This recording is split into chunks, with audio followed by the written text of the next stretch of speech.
أعوذ بالله من الشيطان الرجيم. بسم الله الرحمن الرحيم. ألف لام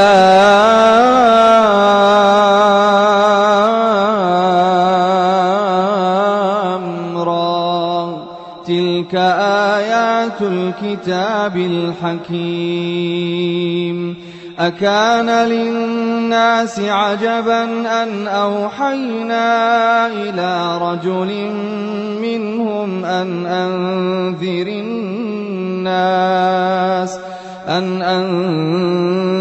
الناس وبشر الذين آمنوا أن لهم قدم صدق عند ربهم. قال الكافرون إن هذا لساحر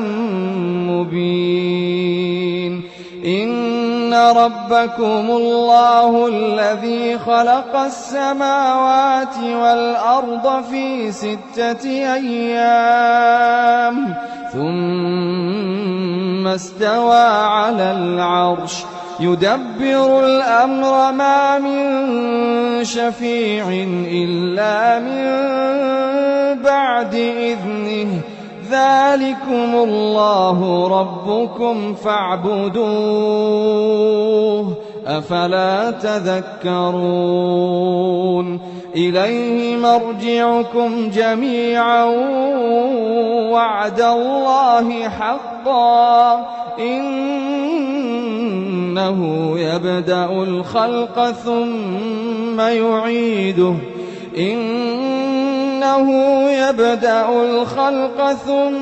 يعيده ليجزي الذين آمنوا وعملوا الصالحات بالقسط والذين كفروا لهم شراب من حميم وعذاب أليم بما كانوا يكفرون. هو الذي جعل الشمس ضياء والقمر نورا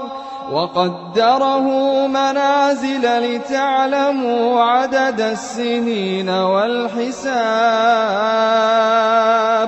ما خلق الله ذلك إلا بالحق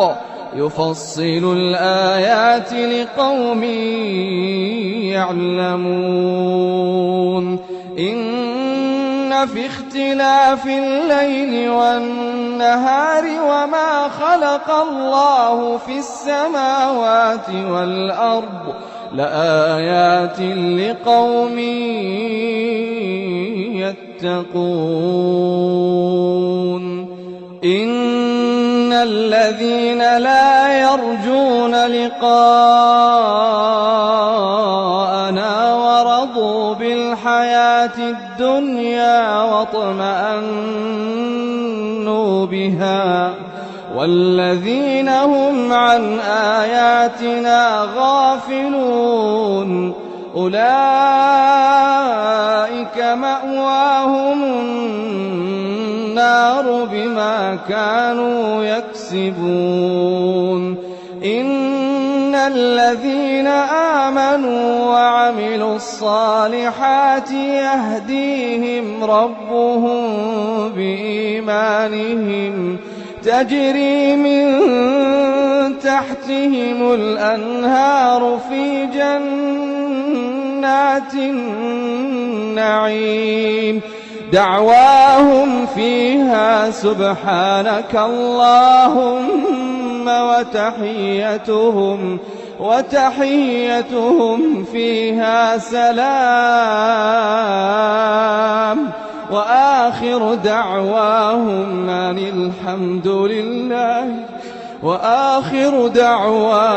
أن الحمد لله رب العالمين. ولو يعجل الله للناس الناس الشر استعجالهم بالخير لقضي إليهم أجلهم ولو يعجل الله للناس الشر استعجالهم بالخير لقضي إليهم أجلهم فنذر الذين لا يرجون لقاءنا في طغيانهم يعمهون وإذا مس الإنسان الضر دعانا لجنبه أو قاعدا أو قائما فلما كشفنا عنه ضره مر كأن لم يدعنا إلى ضر مسه كذلك زين للمسرفين ما كانوا يعملون ولقد أهلكنا القرون من قبلكم لما ظلموا وجاءتهم رسلهم بالبينات وما كانوا ليؤمنوا كذلك نجزي القوم المجرمين ثم جعلناكم خلائف في الأرض من بعدهم لننظر كيف تعملون وإذا تتلى عليهم آياتنا بينات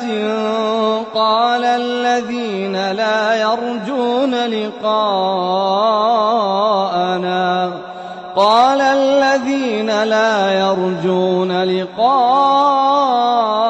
ائت بقرآن غير هذا أو بدله قل ما يكون لي أن أبدله من تلقاء نفسي إن أتبع إلا ما يوحى إلي إني أخاف إن عصيت ربي عذاب يوم عظيم قل لو شاء الله ما تلوته عليكم ولا أدراكم به فقد لبثت فيكم عمرا من قبله أفلا تعقلون فمن أظلم ممن افترى على الله كذبا أو كذب بآياته إنه لا يفلح المجرمون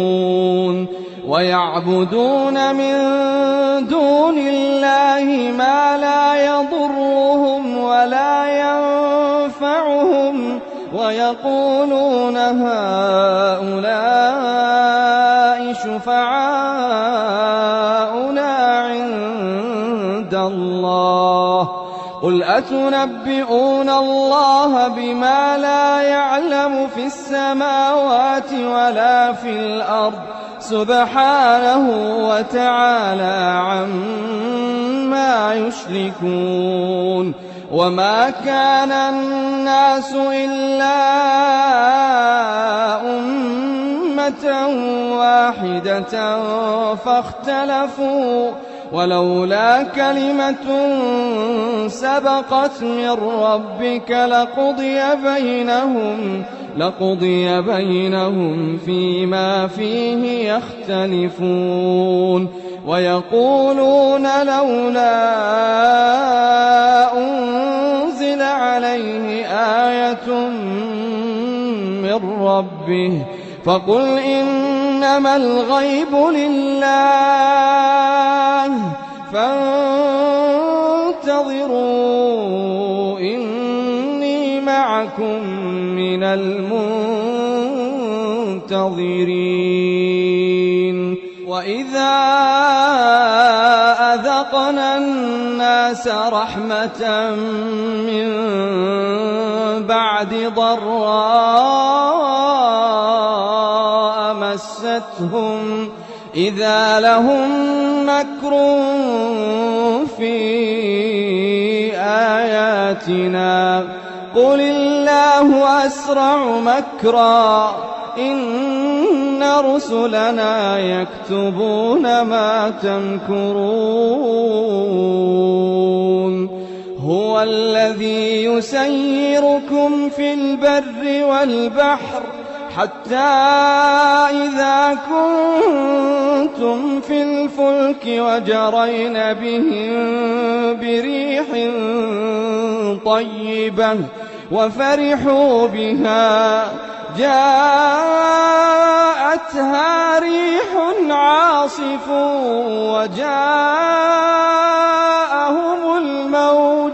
وجاءهم الموج من كل مكان وظنوا أنهم أحيط بهم دعوا الله مخلصين له الدين لئن أنجيتنا من هذه لنكونن من الشاكرين فلما أنجاهم إذا هم يبغون في الأرض بغير الحق يا أيها الناس إنما بغيكم على أنفسكم يا أيها الناس إنما بغيكم على أنفسكم متاع الحياة الدنيا ثم إلينا مرجعكم فننبئكم بما كنتم تعملون إنما مثل الحياة الدنيا كماء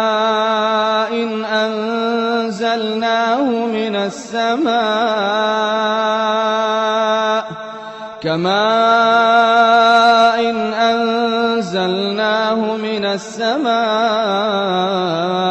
فاختلط به نبات الأرض مما يأكل الناس والأنعام حتى إذا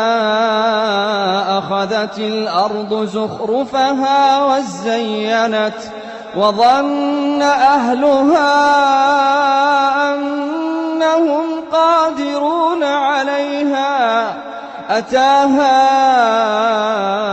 أمرنا ليلا أو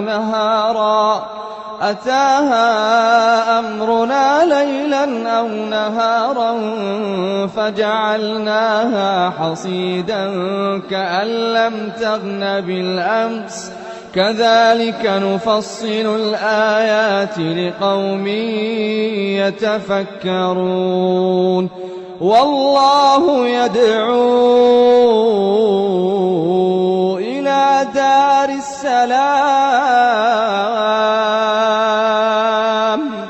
والله يدعو إلى دار السلام ويهدي من يشاء إلى صراط مستقيم للذين أحسنوا الحسنى وزيادة ولا يرهق وجوههم قتر ولا ذلة أولئك أصحاب الجنة هم فيها خالدون والذين كسبوا السيئات جزاء سيئة بمثلها وترهقهم ذلة ما لهم من الله من عاصم كأنما أغشيت وجوههم قطعا من الليل مظلما أولئك أصحاب النار هم فيها خالدون ويوم نحشرهم جميعا ثم نقول للذين أشركوا مكانكم أنتم وشركاؤكم فزيلنا بينهم وقال شركاؤهم ما كنتم إيانا تعبدون فكفى بالله شهيدا بيننا وبينكم إن كنا عن عبادتكم لغافلين هنالك تبلو كل نفس ما أسلفت وردوا إلى الله مولاهم الحق وضل عنهم ما كانوا يفترون قل من يرزقكم من السماء والأرض أمن يملك السمع والأبصار ومن يخرج الحي من الميت ويخرج الميت من الحي ومن يدبر الأمر فسيقولون الله فقل أفلا تتقون فذلكم الله ربكم الحق فماذا بعد الحق إلا الضلال فأنى تصرفون كذلك حقت كلمة ربك على الذين فسقوا أنهم لا يؤمنون قل هل من شركائكم من يبدأ الخلق ثم يعيده قل هل من شركائكم من يبدأ الخلق ثم يعيده قل الله يبدأ الخلق ثم يعيده فأنى تؤفكون قل هل من شركائكم من يهدي إلى الحق قل الله يهدي للحق أفمن يهدي إلى الحق يحق أن يتبع أمن لا يهدي إلا أن يهدى فما لكم كيف تحكمون وما يتبع أكثرهم إلا ظنا إن الظن لا يغني من الحق شيئا إن الله عليم بما يفعلون وما كان هذا القرآن أن يفترى من دون الله ولكن تصديق الذي بين يديه وتفصيل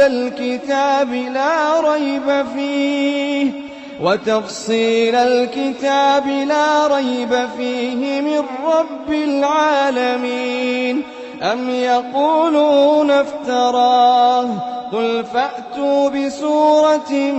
مثله وادعوا من استطعتم من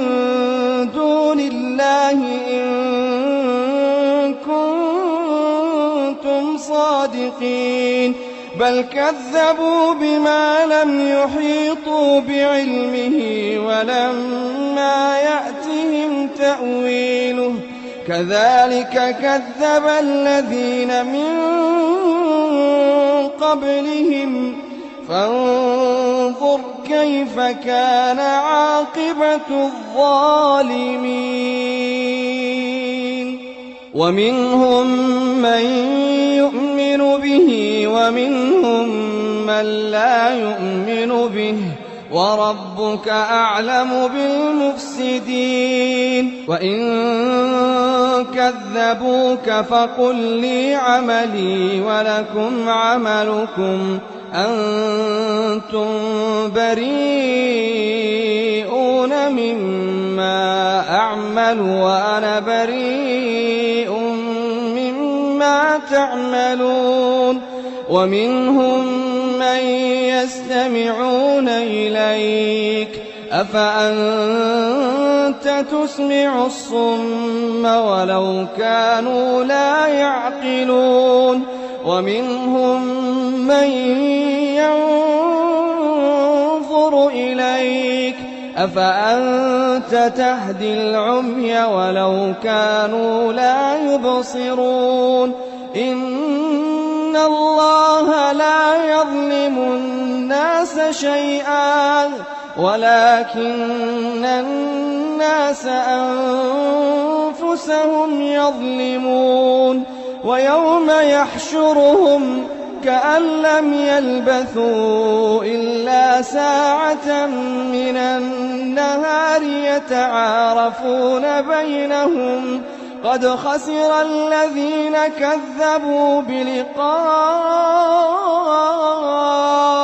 الله وما كانوا مهتدين وإما نرينك بعض الذي نعدهم أو نتوفينك فإلينا مرجعهم ثم الله شهيد على ما يفعلون ويوم يحشرهم كأن لم يلبثوا إلا ساعة من النهار يتعارفون بينهم قد خسر الذين كذبوا بلقاء الله وما كانوا مهتدين وإما نرينك بعض الذي نعدهم أو نتوفينك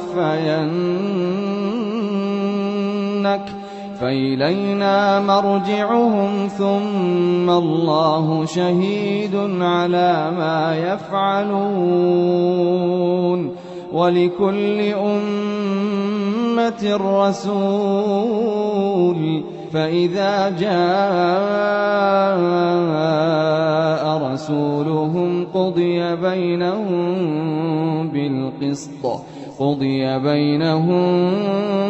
بالقسط وهم لا يظلمون ويقولون متى هذا الوعد إن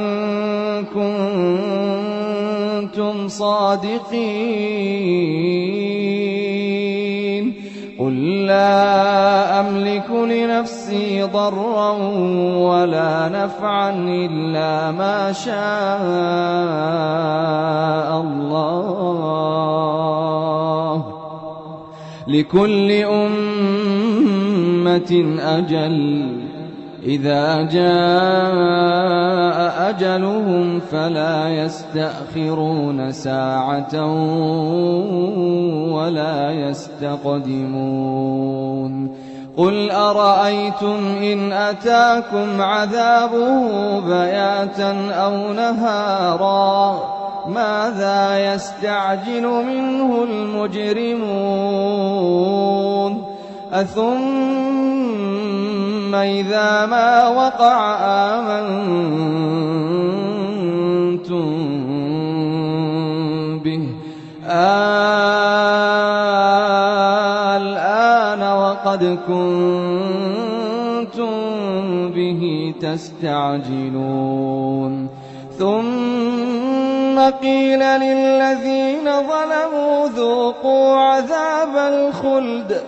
ذوقوا عذاب الخلد هل تجزون إلا بما كنتم تكسبون ويستنبئونك أحق هو قل إي وربي إنه لحق وما أنتم بمعجزين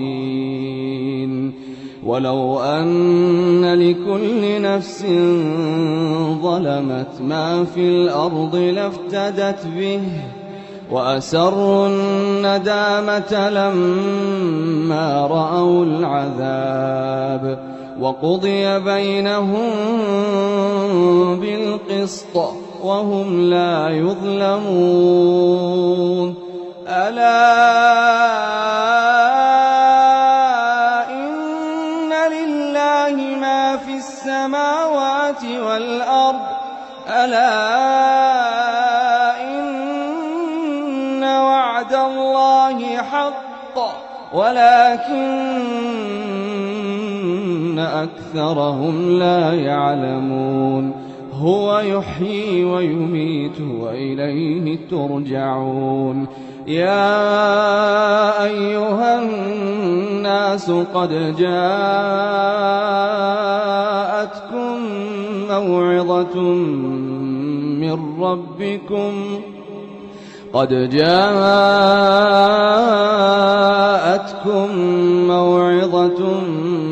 من ربكم وشفاء لما في الصدور وهدى ورحمة للمؤمنين قل بفضل الله وبرحمته فبذلك فليفرحوا هو خير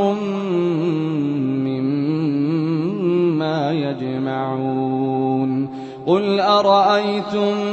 ما أنزل الله لكم من رزق فجعلتم منه حراما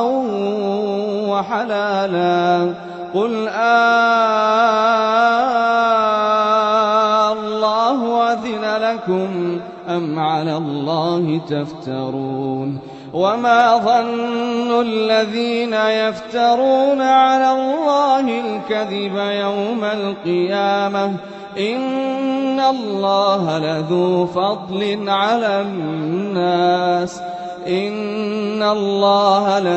فضل على الناس ولكن أكثرهم لا يشكرون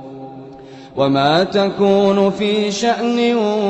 وما تتلو منه من قرآن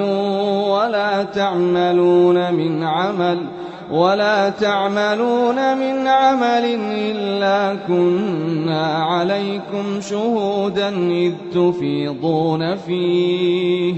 وما يعزب عن ربك من مثقال ذرة في الأرض ولا في السماء ولا أصغر من ذلك ولا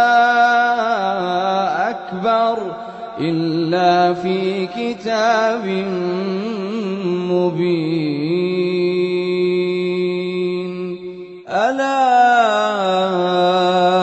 إن أولياء الله لا خوف عليهم ولا هم يحزنون الذين آمنوا وكانوا يتقون لهم البشرى في الحياة الدنيا وفي الآخرة لا تبديل لكلمات الله ذلك هو الفوز العظيم ولا يحزنك قولهم إن العزة لله جميعا هو السميع العليم ألا إن لله من في السماوات ومن في الأرض وما يتبع الذين يدعون من دون الله شركاء إن يتبعون إلا الظن وإن هم إلا يخرصون هو الذي جعل لكم الليل لتسكنوا فيه والنهار مبصرا هو الذي جعل لكم الليل لتسكنوا فيه والنهار مبصرا إن في ذلك لآيات لقوم يسمعون قالوا اتخذ الله ولدا سبحانه هو الغني له ما في السماوات وما في الأرض إن عندكم من سلطان بهذا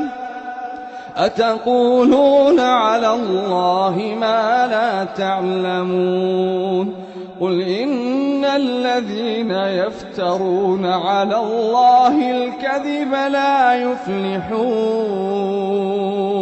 متاع في الدنيا ثم إلينا مرجعهم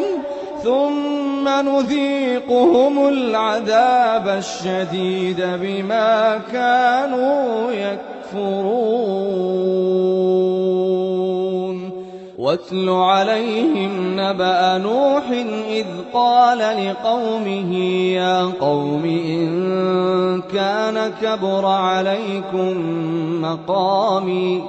يا قوم إن كان كبر عليكم مقامي وتذكيري بآيات الله فعلى الله توكلت فأجمعوا أمركم وشركاءكم ثم لا يكن أمركم عليكم غمة ثم اقضوا إلي ولا تنظرون فإن توليتم فما سألتكم من أجر إن أجري إلا على الله وأمرت أن أكون من المسلمين فكذبوه فنجيناه ومن معه في الفلك وجعلناهم خلائف وأغرقنا الذين كذبوا بآياتنا فانظر كيف كان عاقبة المنذرين ثم بعثنا من بعده رسلا إلى قومهم فجاءوهم بالبينات فما كانوا ليؤمنوا بما كذبوا به من قبل كذلك نطبع على قلوب المعتدين ثم بعثنا من بعدهم موسى وهارون إلى فرعون وملئه بآياتنا فاستكبروا وكانوا قوما مجرمين فلما جاءهم الحق من عندنا قالوا إن هذا لسحر مبين قال موسى أتقولون للحق لما جاءكم أسحر هذا ولا يفلح الساحرون قالوا أجئتنا لتلفتنا عما وجدنا عليه آباءنا وتكون لكما الكبرياء في الأرض وما نحن لكما بمؤمنين وقال فرعون ائتوني بكل ساحر عليم فلما جاء السحرة قال لهم موسى ألقوا ما أنتم ملقون فلما ألقوا قال موسى ما جئتم به السحر إن الله سيبطله إن الله لا يصلح عمل المفسدين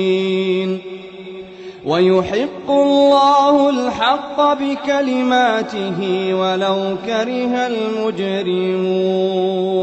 فما آمن لموسى إلا ذرية من قومه على خوف من فرعون وملئهم أن يفتنهم وإن فرعون لعال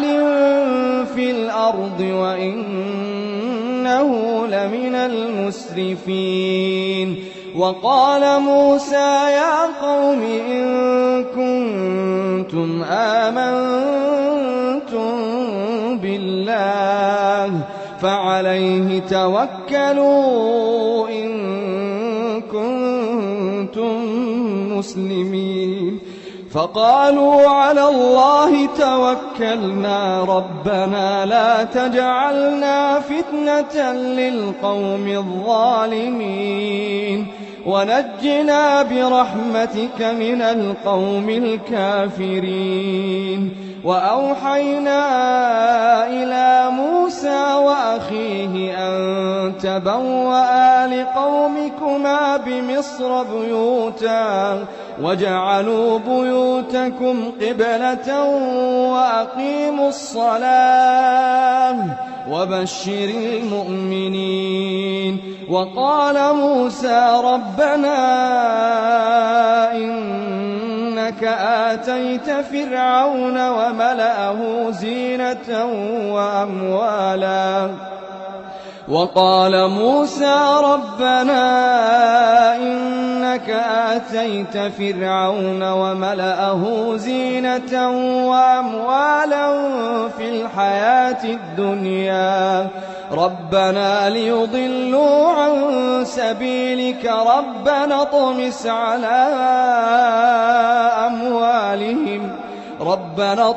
على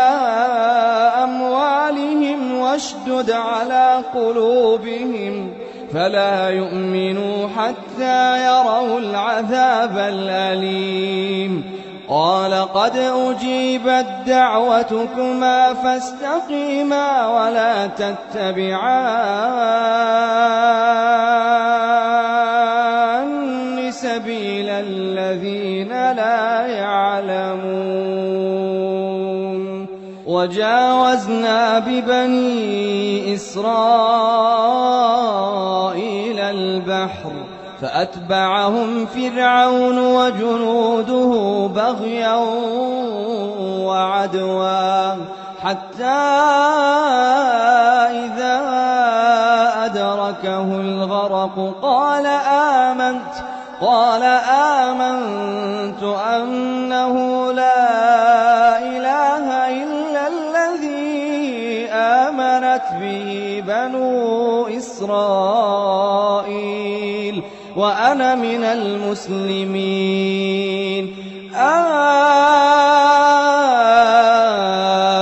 الآن وقد عصيت قبل وكنت من المفسدين فاليوم ننجيك ببدنك لتكون لمن خلفك آية وإن كثيرا من الناس عن آياتنا لغافلون ولقد بوأنا بني إسرائيل مبوأ صدق ورزقناهم من الطيبات فما اختلفوا حتى جاءهم العلم إن ربك يقضي بينهم يوم القيامة فيما كانوا فيه يختلفون فإن كنت في شك مما أنزلنا إليك فاسأل الذين يقرؤون الكتاب من قبلك لقد جاءك الحق من ربك فلا تكونن من الممترين ولا تكونن من الذين كذبوا بآيات الله فتكون من الخاسرين إن الذين حقت عليهم كلمة ربك لا يؤمنون ولو جاءتهم كل آية حتى يروا العذاب الأليم إن الذين حقت عليهم كلمة ربك لا يؤمنون ولو جاءتهم كل آية حتى يروا العذاب الأليم فلولا كانت قرية آمنت فنفعها إيمانها إلا قوم يونس لما آمنوا كشفنا عنهم عذاب الخزي في الحياة الدنيا ومتعناهم إلى حين ولو شاء ربك لآمن من في الأرض كلهم جميعا أفأنت تكره الناس حتى يكونوا مؤمنين وما كان لنفس أن تؤمن إلا بإذن الله ويجعل الرجس على الذين لا يعقلون قل انظروا ماذا في السماوات والأرض وما تغني الآيات والنذر عن قوم لا يؤمنون فهل ينتظرون إلا مثل أيام الذين خلوا من قبلهم قل فانتظروا إني معكم من المنتظرين ثم ننجي رسلنا والذين آمنوا كذلك حقا علينا ننجي المؤمنين قل يا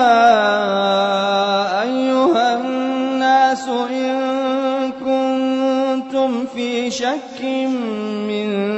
ديني فلا أعبد الذين تعبدون من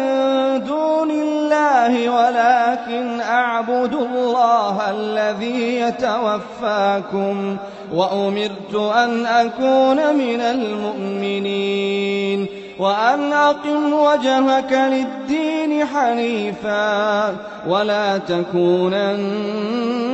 من المشركين ولا تدع من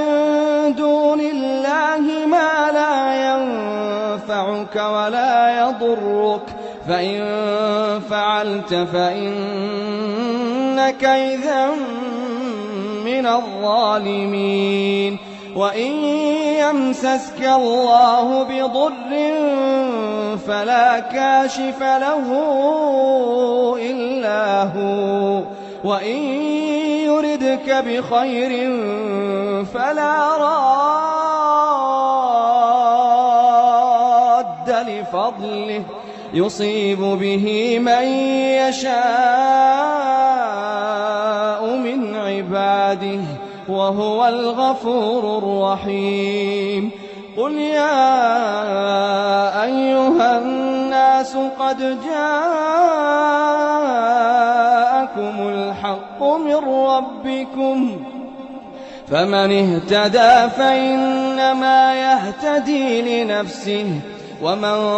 ضل فإنما يضل عليها وما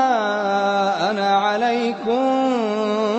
بوكيل واتبع ما يوحى إليك واصبر حتى يحكم الله وهو خير الحاكمين.